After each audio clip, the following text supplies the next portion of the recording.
Hey guys, welcome to my channel. My name is Jessica, and today on our little farm we are going to be making homemade pie crust. It is a recipe that my grandma actually came up with. She never used to have a recipe. She would just mix a little this, a little that, and so finally we had to sit down and actually figure out what her recipe was, and this is it. So I learned from my grandmother, and it took me several years. So if you guys do not get it the first time, it took me several years to actually get it figured out, how to get it the right thickness so it tastes the best and how to bake it. So I'm going to give you guys a little bit of tips, so hopefully it'll help you guys and it won't take you quite as long as it did me. If you guys enjoy this video, go ahead and give it the thumbs up. Leave any comments below, and if you want to see more videos, go ahead and hit the subscribe button. Let's get started. Alright guys, let's begin. In my bowl, I am making a double batch of pie crust. So it will be 4 pie crusts altogether I will be making. So I will put on the screen and this down below the single pie crust. This pie crust recipe I got from my grandmother. It is 2 1/4 cup flour, half a teaspoon of salt, and 2/3 cup of shortening or lard. She used lard, but I'm using shortening.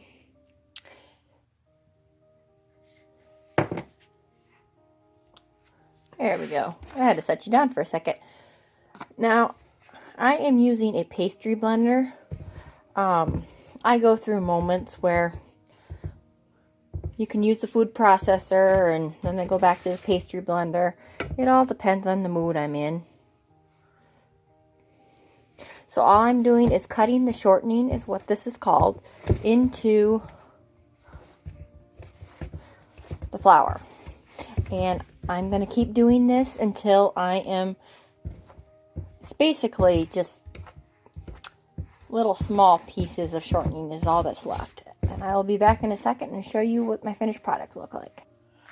Alright, I'm just going to finish working the last of it in with my hand.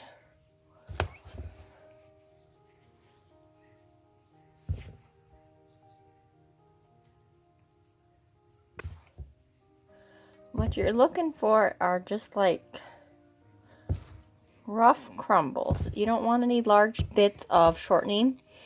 Then or lard, whatever you use. Pea-sized pieces is what my grandma always used to say.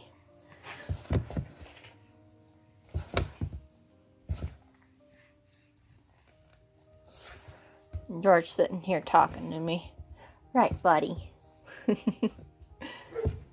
Yeah. There we go. Alright, that looks about right. It's just a nice little crumbly mixture. And then to this, I am going to add 1/3 cup of ice water, or very, very cold water. It'll look like more because remember, I'm doubling the batch.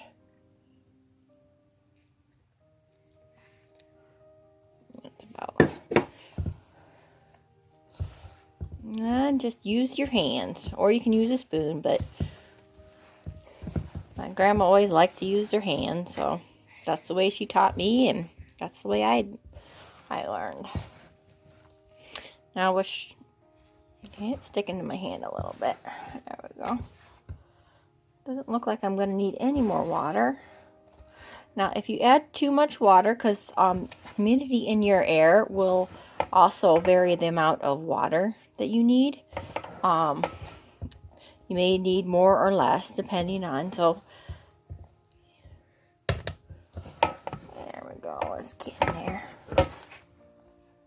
And that's just about right.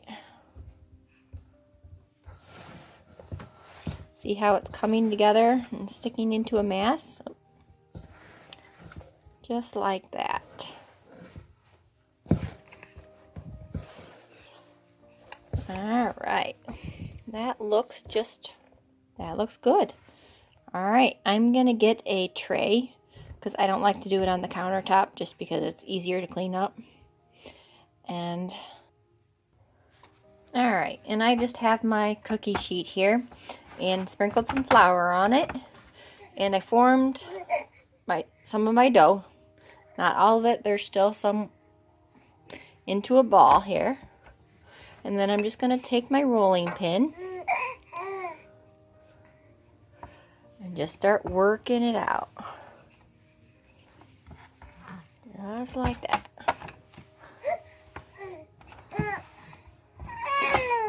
I have found over the years that the thinner sorry about that, my timer was beeping. The thinner the pie crust, the better it is. Because my husband likes very thin pie crust, so. And it's okay if you're not perfect.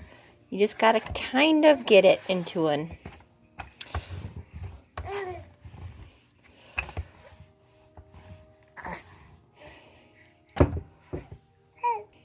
There we go.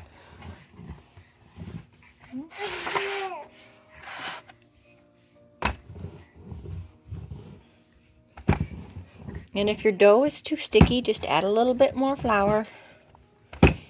You don't want to go overboard on the flour, but you don't want to have it so sticky that it doesn't roll nicely.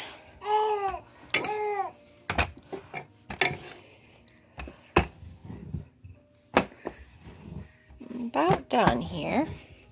Yeah, the first several years that after my grandma learned, I had it took me a while to figure this out, so don't get frustrated if you guys can't get it right away. Just keep trying. You have to have a few bad ones in there to get the good ones, so. Alright. That's about as thin as I'm probably going to get it. Let me make sure it's wide enough. And all you do is take your pie pan and you make sure it overlaps all around, and that will be a rough estimate that it's the correct size. Now I'm gonna, oh, this is gonna, that's fine. Just go ahead and fold it over.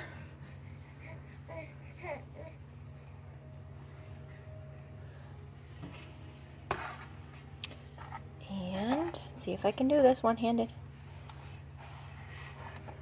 Just like this. Ooh, I can do it one-handed. How about them apples? Just go ahead. Oh, and see, I got a crack, and that's alright. It's no biggie. Just go ahead and work him over. Just like that. My grandma said, really only the part that you want pretty is up here. And see how it did not quite overlap here? I'm going to show you how to fix that. Let me grab some cold water. Okay, what I'm going to do is I'm going to take a piece of this. Just cut off another one of my pie crust here. Kind of smoosh him down a little, just like that. And then I'm going to dip my fingers in my cold water. And you just kind of go along the edges here, just like this. A little bit more water. And dampen it up. That's all you're doing. It moistens it up. And then you're going to take your extra and smoosh him in there. And that'll fix your hole. Oops, there we go. Just like that. Alright. Oops, got a little bulky there. We'll just smoosh him down. There we go. Now, since I'm making lemon meringue pie, I am going to prick the bottom. Book, book, book, book. Not all the way through, just lightly. And then I'm going to bake my pie crust. You can also freeze it just like this for your pumpkin pies and such, and then freeze it raw, and then when it's time to use it, then go ahead and bring it out, bake it, and then use it like you would. So, those are just a couple options to use your pie crust. So I'm going to go ahead and cut around the edges here, just like this.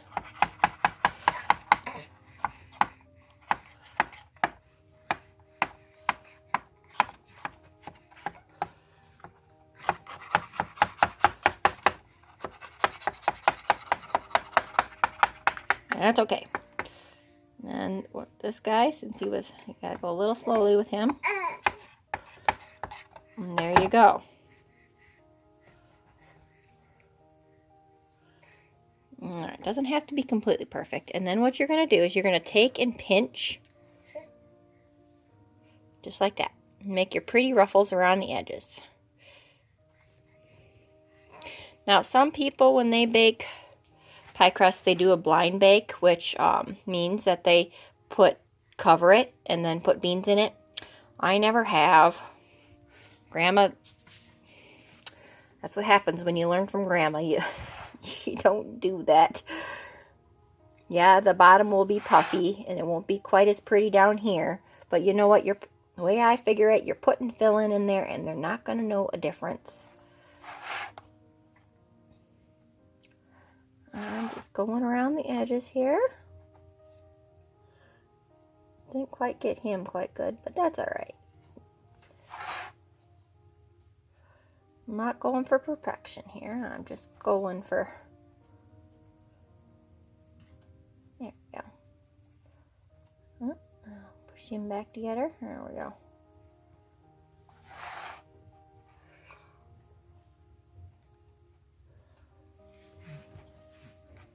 Alright. Kind of like that. Let me fix him quick. Okay. I fixed him up. Now I am going to go ahead and stick him in the oven at about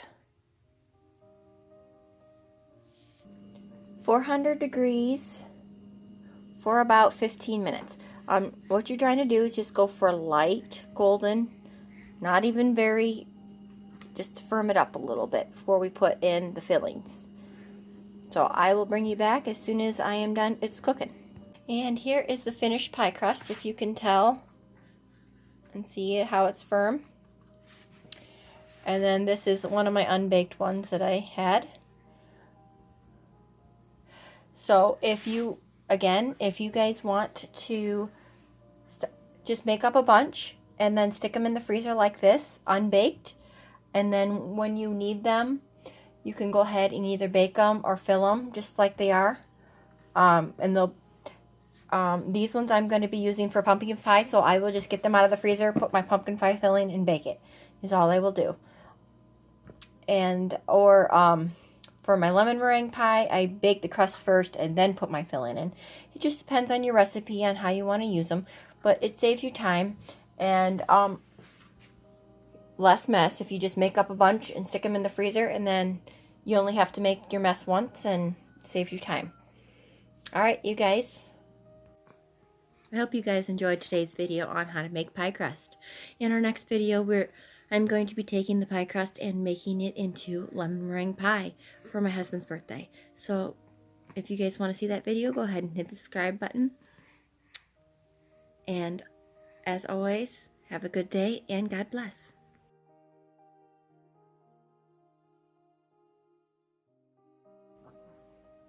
Hey guys, I just wanted to give you a quick update or a little bonus. You can freeze pumpkin pie. I have already made my pumpkin pie for the year and stuck it in the freezer for Thanksgiving. And what you do is after you're done baking and it's cooled, put it in a Ziploc bag and stick it in the freezer. And then when it's time to eat it, so it doesn't get soggy when you actually want to eat it, go ahead and stick it in the oven at 325. Is roughly about the temperature that I use for my stove. Yours might be a little different. You'll have to play around with it. And I do it for about 30 minutes or until it's completely thawed. I just stick the frozen pie right in the oven until it's thawed. And that is all you gotta do. So it's a way to enjoy pumpkin pie without having to deal with Thanksgiving, because you got enough to worry about already instead of having to worry about baking pie too. So it's one thing you could check off your list. All right, thank you and have a good day.